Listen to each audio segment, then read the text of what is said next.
ونبينا وحبيبنا وشفيعنا رسول الله محمد بن عبد الله وعلى آله وأصحابه وأزواجه وذريته وأهل بيته أجمعين، خصوصا إلى روح سيدنا أحمد بن عيسى المحاضر الفقيه المقدم محمد بن علي وعلوي وجميع سادات علي وعلوي وصولي وفروعهم، وإلى حضرة النبي. الفاتحة. أعوذ بالله من الشيطان الرجيم. بسم الله الرحمن الرحيم. الحمد لله رب العالمين الرحمن الرحيم مالك يوم الدين. إياك نعبد وإياك نستعين صراط المستقيم صراط الذين أنعمت عليهم غير المغضوب عليهم ولا الضالين آمين. Assalamualaikum warahmatullahi wabarakatuh.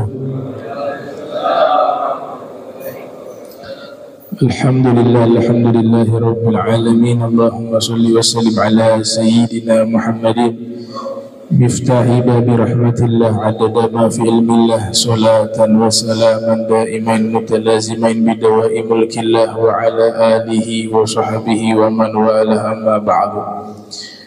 Walal musannif rahimahullah radhiyallahu ta'ala anhu wa ardhah wa nafa'ana bihi wa bi'ulumihi wa amadana bi asrarihi wa a'adana min barakatihi fi darain radhiyallahu ankum.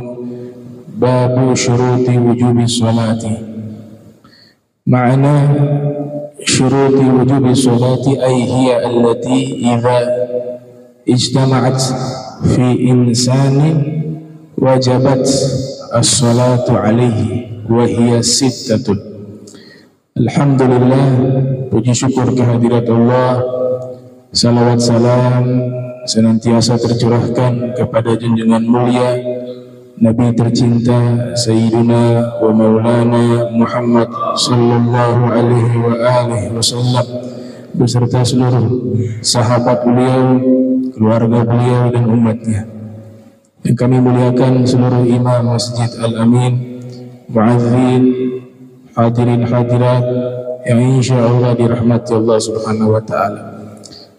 Kita melanjutkan bab syarat-syarat wajib salat.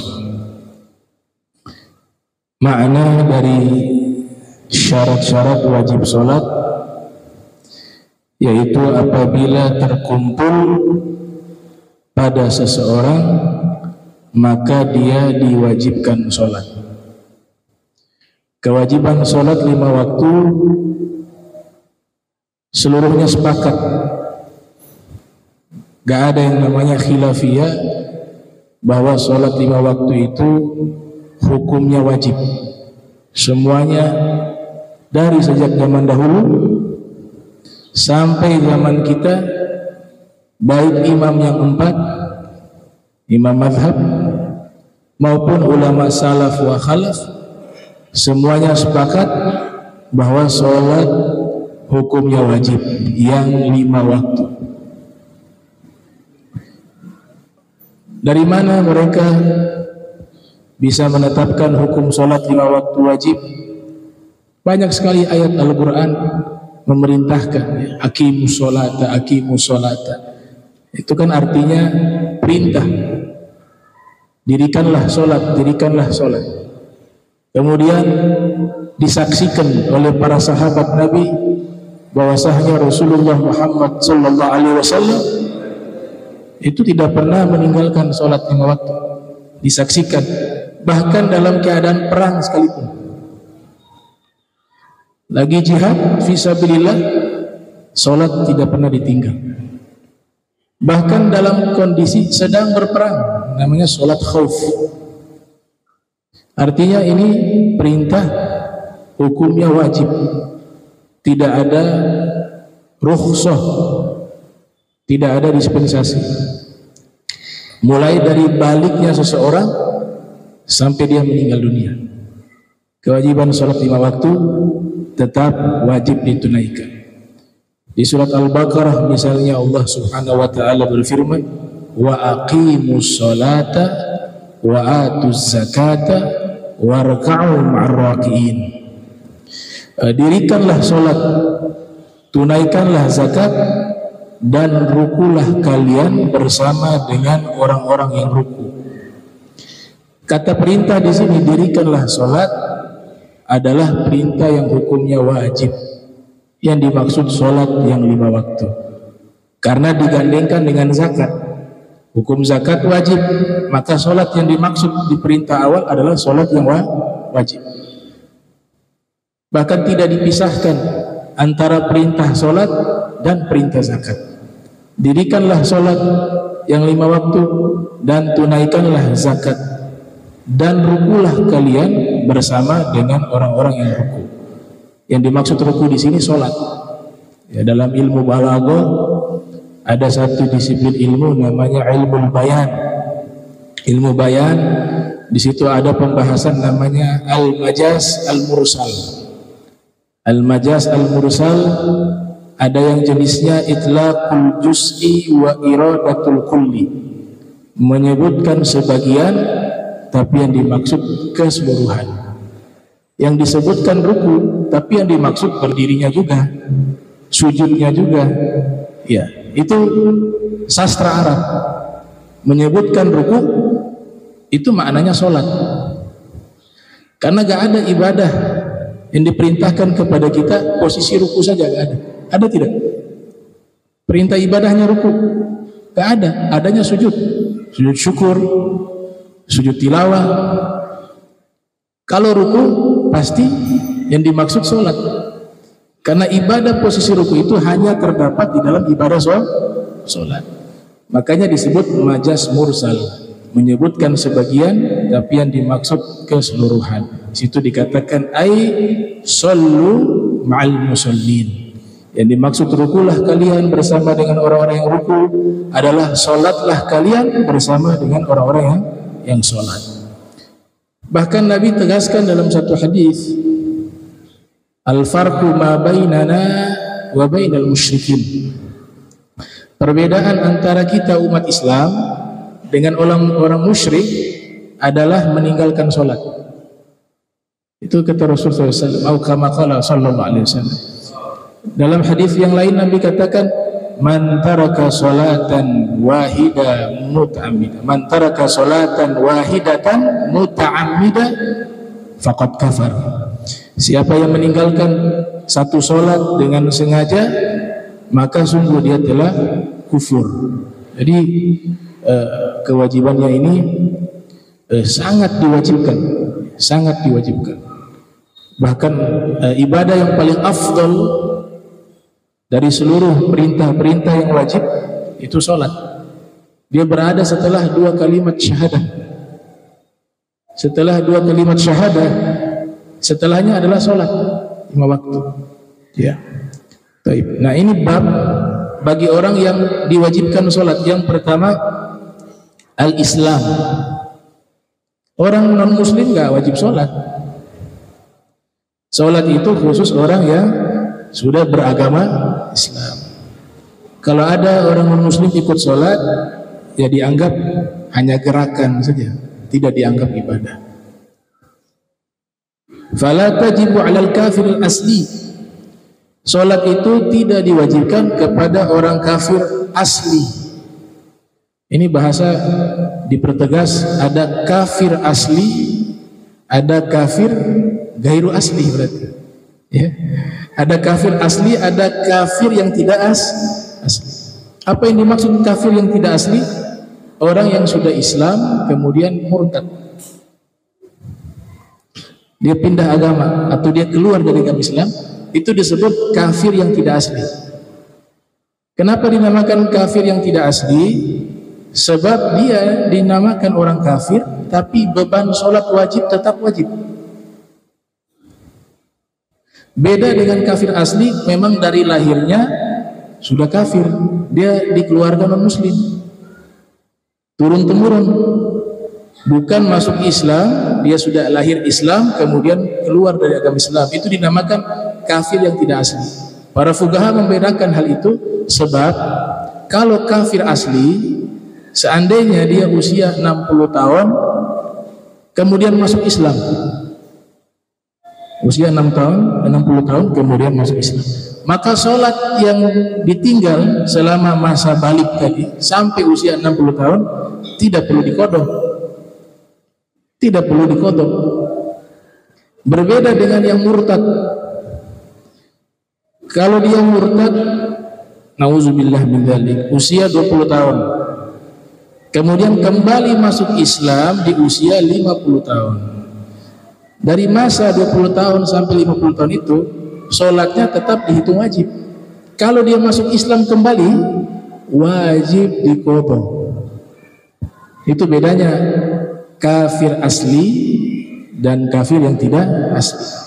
Itu murtad.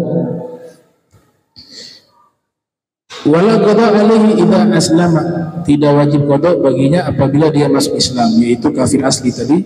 Wa ammal murtadu fayajibu alaihi qada'u ma tarakahu asna'a riddatihi idza raja'a ila Islam. Tadi yang saya katakan, orang murtad wajib qada jika dia meninggalkan salat di saat dia murtad, dan ketika dia kembali ke agama Islam, salat yang pernah ditinggal tersebut wajib diqadha. Wa dzalika taqlifan alaihi, itu sebagai bentuk apa?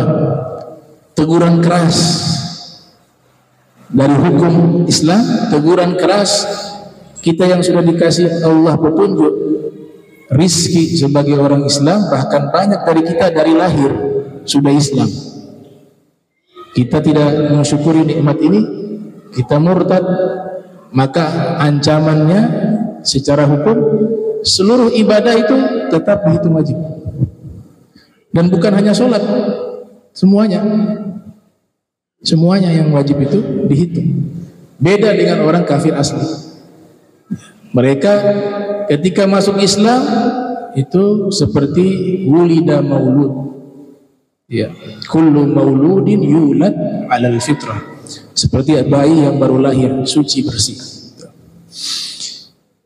Dan kalau kita lihat di dalam Al-Quran, setiap ada perintah kewajiban, perintah ibadah, selalu Allah memanggil dengan ya ayyuhalladzina amanu. Artinya ibadah seluruh itu khusus orang beriman yang Islam dan percaya, beriman kepada ajaran Nabi Muhammad SAW. Perintah puasa misalnya, sebelum ada perintah puasa Allah panggil dulu ya ayyuhalladzina amanu, artinya berislam dulu. Kutiba alaikumusiyam kama kutiba alal ladzina min qablikum la'allakum tattaqun. Ketika ada larangan jangan prasangka buruk, itu dosa. Hukum ini berlaku kepada orang Islam. Ini syariat gak bicara orang di luar Islam, bicaranya kepada kita, orang-orang yang percaya kepada Rasulullah Muhammad sallallahu alaihi wasallam. Makanya disebut di awal ya ayyuhalladzina amanu ijtanibu katsiran minadh-dhann inna ba'da dhanni itsmun. Wahai orang-orang beriman, dipanggil lagi, prasangka buruk itu sebagiannya adalah dosa. Kemudian juga di ayat yang lain Allah menyebut ya ayyuhalladzina amanu la tulhikum amwalukum wala auladukum an dzikrillah wa may yaf'al dzalika fa ulaika humul khasirun. Disebut lagi, wahai orang beriman, jangan sampai harta kalian, anak kalian membuat kalian lalai, lupa mengingat Allah. Ini semua hukum kepada orang yang sudah Islam. Sudah Islam, dia dibebankan hukum syariat. Jadi yang pertama, wajib sholat itu syaratnya adalah al-Islam. Itu yang pertama. Yang kedua, al-bulugh. Orang yang sudah balik. Sudah balik inilah dia selain Islam belum tentu dia itu balik. Balik sudah dewasa, haddul bulugh. Ketika sudah balik baru mulai hitungan wajib. Jadi kalau ditanya kita ini mulai dihitung wajib sholat itu kapan? Dihitungnya wajib sejak kita balik. Balik itu tandanya 3. Di sini dijelaskan oleh para ulama. Ya, fala tajibu ala subi walau mumayyizan wa yakunul bulugh bi ihda thalathi alamatin. Yang pertama, bulugh 15 sanatan fi dzakari wal untha. Yang namanya balik usianya sudah mencapai 15 tahun. Ini sekalipun tidak mimpi basah, bagi laki-laki dan perempuan, atau untuk wanita belum menstruasi. Tapi kalau sudah mencapai usia 15 tahun sudah balik. Hitungannya hijriah, bukan hitungan Masehi. Dan 15 tahunnya pas, gak boleh kurang, gak boleh lebih. Hitungan baliknya 15 tahun persis. Ya. Dalilnya dari mana? Standar yang diterapkan oleh para fuqaha bahwa orang yang disebut balik itu usianya 15 tahun. Dalilnya adalah riwayat yang dikeluarkan oleh Imam Al-Bukhari di dalam sahihnya, yang lahir tahun 194 wafat 25 Hijriah. Sahabat bernama Abdullah bin Umar, putra dari Sayyidina Umar bin Khattab radhiyallahu ta'ala anhu arda. Waktu Ghazwatul Uhud, perang Uhud, beliau minta izin kepada Nabi untuk ikut serta dalam peperangan perang Ghazwatul Uhud. Tapi Nabi tanya umur. Jadi Rasulullah SAW ketika ada sahabat-sahabat yang masih muda, mereka ingin ikut serta dalam jihad peperangan, mereka punya semangat, himmah luar biasa. Nabi tidak langsung terima. Yang pertama kali Nabi tanyakan, umur kamu berapa? Dijawab, kata Sayyiduna Ibnu Umar, umur saya 14 tahun. Kata Nabi, belum bisa. 14 tahun kamu belum bisa ikut. Ternyata tahun depannya dalam satu peperangan disebut Ghazwatul Khandaq,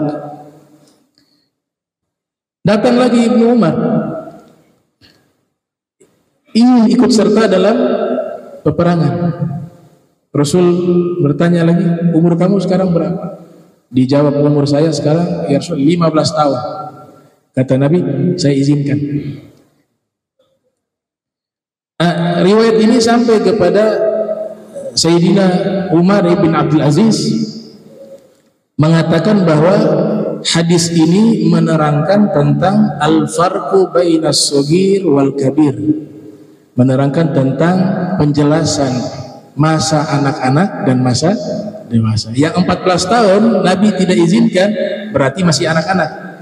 Ketika usia 15 tahun Nabi izinkan, berarti dia sudah masuk ke masa dewasa atau namanya balik. Disitulah para fuqaha mengambil dalil kenapa balik itu harus usia 15 tahun ya.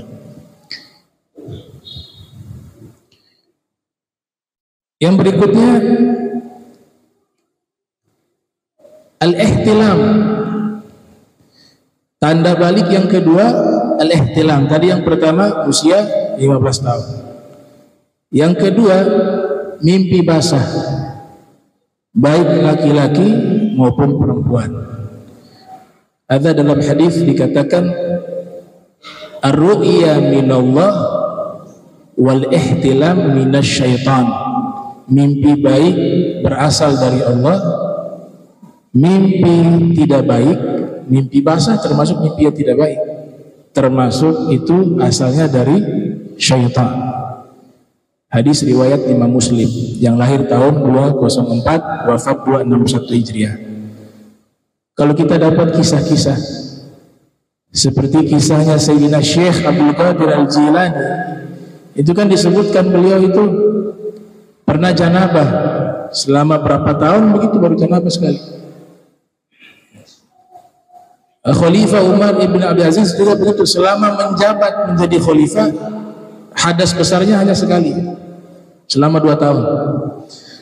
Nah ini jangan kita pikirkan bahwa Syekh Abdul Qadir janabah ketika tidur mimpinya yang jorok, jangan.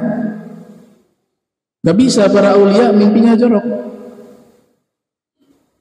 Beda ya, beda dengan orang umumnya mimpi basah, menghayal hal-hal yang tidak baik. Nabi katakan sumbernya dari syaitan itu. Jadi kalau para aulia mimpi basahnya itu kenapa? Mereka bertahun-tahun tidak berhubungan, full ibadah, keluar tanpa imajinasi,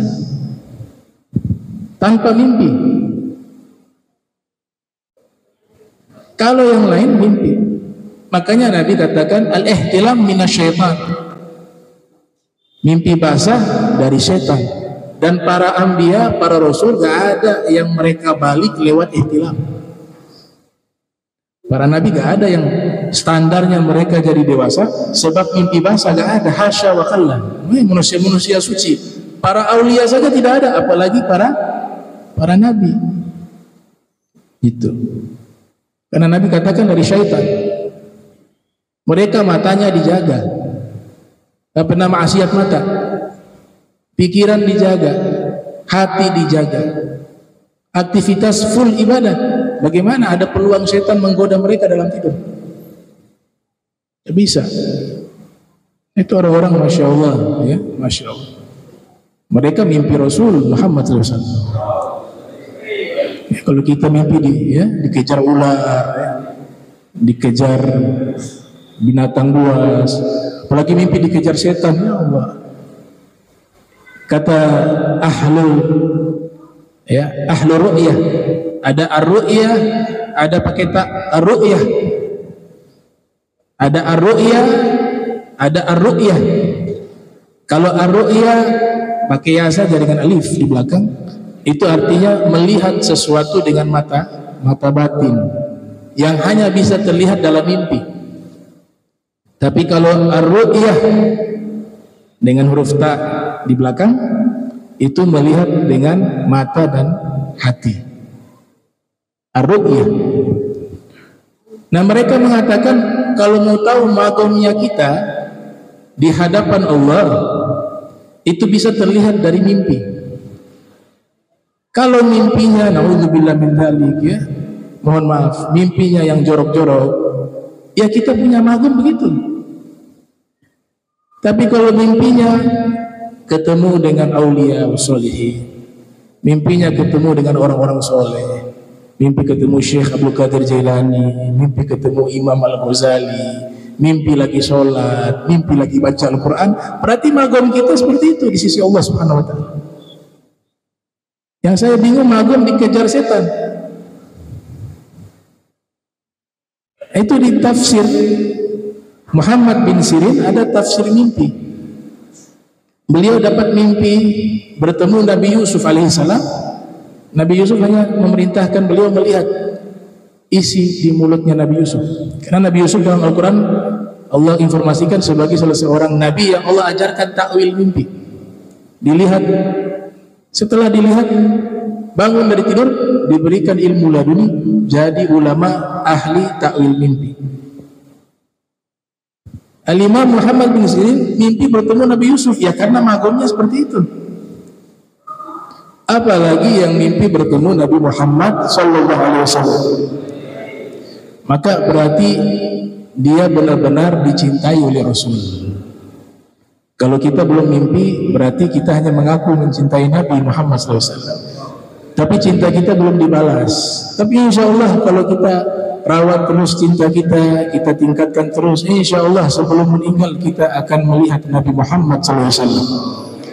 Nah, itu kedekatan hamba seseorang dengan Nabi Muhammad SAW. Maka adab-adab sebelum tidur itu penting, ya. Adab-adab sebelum tidur itu penting, seperti adab berwudu sebelum tidur, kemudian jangan lupa menyebut nama Allah, membaca doa-doa yang sudah diajarkan, ya, kemudian tidur berusaha menghadap ke sisi berbaring ke sisi kanan, ya. Tidak harus sisi kanan terus begitu, kita kadang-kadang berubah-ubah arah. Paling enggak sudah ada niat ittiba kepada Nabi Muhammad SAW, sudah mendapatkan nilai di sisi Allah Subhanahu wa Ta'ala. Al-ihtilam fi dzakari wal unsa li tis'i sinin. Nah, mimpi bagi laki-laki dan perempuan itu umurnya 9 tahun. Qamariyatan, yaitu bulan Hijriah. Taqribiyatan fi dzakari wal unsa wal ihtilam huwa khurujul mani sawa'un fi naumi aw al-yaqdha. Dan yang dimaksud al-ihtilam di sini adalah keluarnya air mani, baik itu ketika tidur ataupun dalam keadaan yaqdha, keadaan terjaga. Itu tanda balik yang kedua. Ada juga ditambahkan dalam kitab-kitab Hawashi, tanda balik sudah ada bulu, ya. Anak-anak sudah ada bulu ketiak, sudah berjenggot, atau suara sudah berubah ya. Suaranya sudah berubah. Mau bilang suara anak-anak bukan, suara dewasa juga bukan. Ya. Kemudian maaf, al-anah,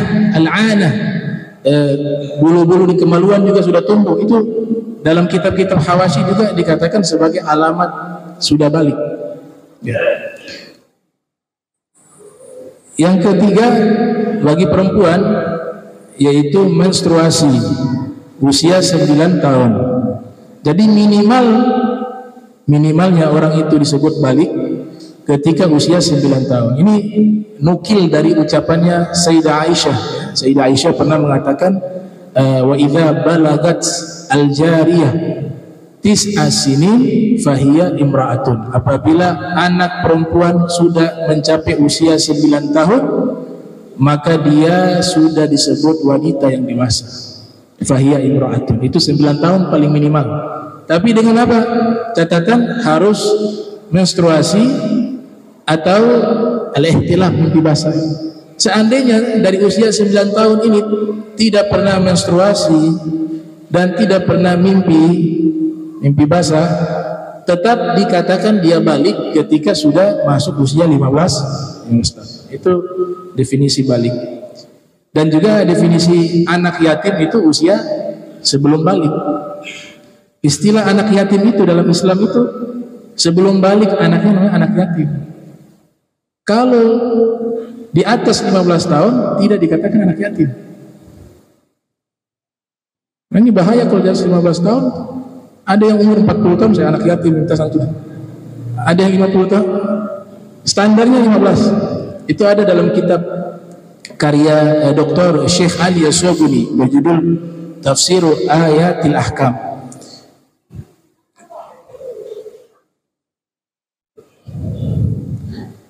Nah, jadi tanda balik 3. Kita kembali ke wajib ya, syarat-syarat wajib sholat. Yang pertama tadi Islam. Yang kedua balik. Sekarang yang ketiga al-aql. Dia Islam dan dia sudah balik, tapi mohon maaf akalnya tidak sempurna. Mereka tidak wajib sholat. Jangan marah. Tidak wajib sholat. Baik yang mohon maaf yang gila ataupun yang kurang sempurna akalnya. Sebab ada riwayat yang diriwayatkan oleh Imam Abu Daud di dalam Sunan, kemudian diriwayatkan oleh Al-Imam Ibnu Majah wa Imam Ahmad dalam Musnad dari Sayyidina Ali bin Abi Thalib, Rasulullah sallallahu alaihi wasallam bersabda, "Rufi'al qalam an thalathatin." Diangkat pena bagi 3 orang. Mana diangkat pena artinya tidak dicatat. Amal-amalnya itu yang amal baik dicatat tetap, tapi yang dosa-dosa itu tidak dicatat. Ya, itu maknanya bahasa majas, bahasa kiasan. Yang pertama, anin naim hatta yastayqiza. Orang yang tidur itu tidak dicatat dosa. Karena tidur itu sudah tidak ada daya, tidak ada kemampuan, tidak sadarkan diri. Ini dikias kepada semua yang koma, ya, sakit koma. Itu mereka punya sholat ketika mereka sadar, sembuh dari sakitnya, 1 tahun misalnya koma, sembuh dia. Semua ibadahnya gak perlu dikodok. Karena apa? Diangkat pena bagi mereka. Diangkat pena. Tidak dicatat. Kewajiban itu tidak dicatat bagi mereka. Sebab tidak sadarkan diri. Tapi nanti ada pembahasan secara rinci. Kapan dia koma itu kan dihitung. Ya. Apakah masuk waktu sholat ketika koma dan sudah melaksanakan atau belum? Nanti sholat itu yang dikodok. Itu nanti masuk di bab tersebut secara spesifik. Yang kedua, anis sobi hatta yablugha. Fi riwayah hatta yakbura. Anak kecil yang belum balik, yang mereka tidak dicatat dosa. Tapi mereka punya kebaikan, itu dicatat. Itu rahmatnya Allah. kebaikannya dicatat. Begitu juga tadi orang-orang yang gila, orang yang bukan gila, orang yang tidak sempurna otaknya, atau orang yang sudah terlalu tua sampai pikun dia, semua perbuatannya tuh dihitung kebaikan. Dia juga sholat juga, ada yang pikun tapi tetap sholat, itu tetap dicatat sebagai amal soleh. Wafir riwayah, Allah Ta'ala perintahkan malaikat yang mencatat amal baik tetap menulis kebaikannya, dan malaikat yang mencatat amal buruk diperintahkan oleh Allah untuk pergi meninggalkannya. Jadi yang ada yang mencatat amal baik saja. Dan yang ketiga, anil majnun hatta yufik. Orang yang gila tidak dicatat. Sampai kapan? Sampai dia waras kembali, sehat kembali, baru dicatat. Nah, di sini berarti pentingnya akal. Akal menjadi satu standar dalam hukum Islam. Jika orang itu akalnya ada, maka selama itulah syariat akan ada terus bersamanya. Jadi kalau orang yang tidak sholat berarti orang yang tidak berakal. Tidak sholat 5 waktu nih, sengaja ditinggal nih, berarti orang yang tidak berakal. Atau haid, iya, karena kan haid juga gak sholat ya, haid menstruasi, ya, yang nomor 1 gak berat. Nah, wah, ada pepatah mengatakan begini, la dina liman la aqla lahu. Gak ada agama bagi orang yang tidak berakal. La dina liman la aqla lahu.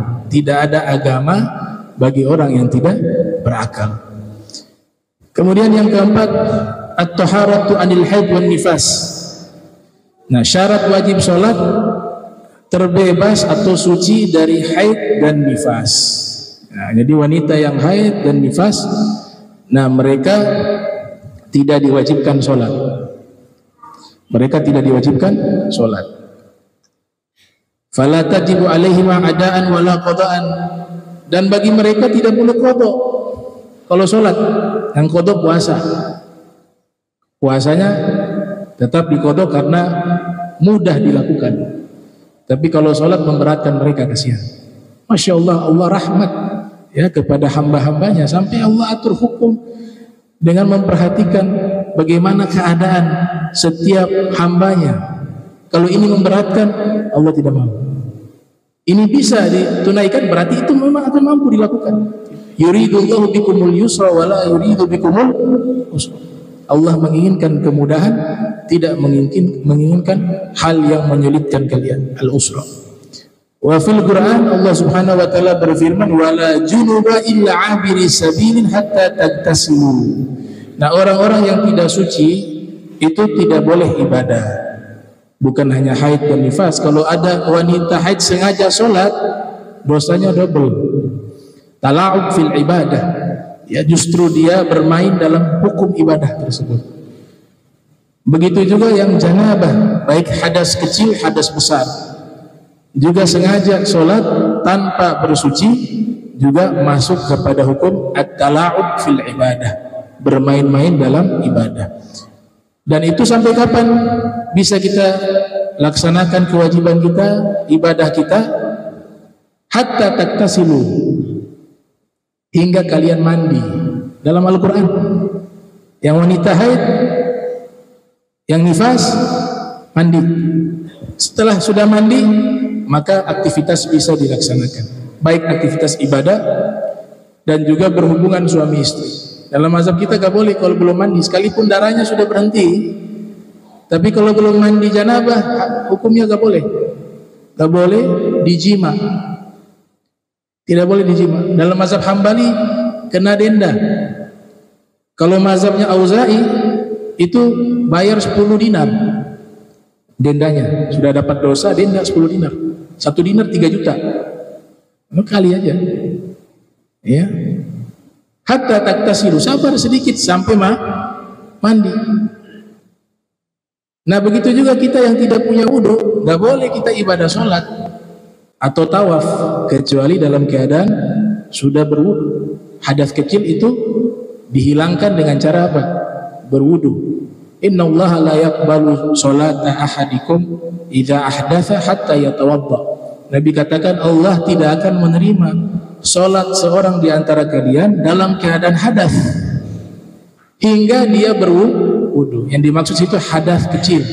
Kalau hadas besar itu dihilangkan dengan cara mandi besar atau mandi mengangkat janabah. Kemudian yang kelima, bulughu dakwah. Bulughu dakwah ini sampainya informasi agama Islam kepada mereka. Mungkin ada di Halmahera, ada suku-suku pedalaman di hutan, ya kan masih ada suku-suku di sana, suku Tagutil, ya. Nah mereka itu gak dapat informasi tentang Islam. Bahasa saja tidak paham, media tidak masuk, gak ada informasi tentang Islam. Mereka ini kalau meninggal selamat. Ini akidah ahli sunnah wal jamaah. Kalau dakwah tidak sampai kepada mereka, mereka meninggal, mereka itu selamat, tempatnya di surga, fil jannah. Karena mereka tidak mendapatkan informasi Islam. Tapi kalau ada informasi Islam masuk, wajib untuk mereka mencari tahu tentang agama Islam dan memeluk agama Islam. Makanya di sini bulughu dakwah, sampainya dakwah, mereka itulah yang wajib sholat. Karena dapat informasi tentang agama Islam. Tapi zaman sekarang, wah dikasih peluang terbuka, disampainya dakwah lebih mudah dibanding zaman dulu. Ya. Zaman dulu gak ada media sosial. Zaman sekarang itu dakwah bisa tersampaikan dengan informasi, teknologi informasi, dengan YouTube dan lain sebagainya. Itu tersampaikan. Itu masuk juga kepada kategori bulughu dakwah, sampainya dakwah. Mungkin cari di tempat yang memang tidak ada informasi sama sekali, internet pun tidak masuk. Dan itu banyak di daerah-daerah di Halmahera, mungkin di Kalimantan juga banyak. Nah, saya pengalaman pribadi pernah waktu dakwah di mana itu, pokoknya jauh lah di Halmahera, sama Ustadz Jamal. Itu sinyal gak ada. Sinyal gak ada sampai di satu masjid ceramah di situ. Kita gak tahu kalau di situ sinyal gak masuk. Habis ceramah, Pak Jamal kasih tahu ke jamaah YouTube. Ya, Habib Abdurrahman Ternate ya. Pak Jamal terangkan ini namanya YouTube begini. Jangan lupa subscribe ya. Begini. Kepala sukunya bilang, Om, sini gak ada sinyal. Penyambut cepat tidak dari tadi bilang. Sampai 1 jam saya bicara. Hanya bertanya YouTube itu apa? La haula wala quwwata illa billah. Kira nama orang YouTube. Apa itu? Itu pengalaman pribadi, artinya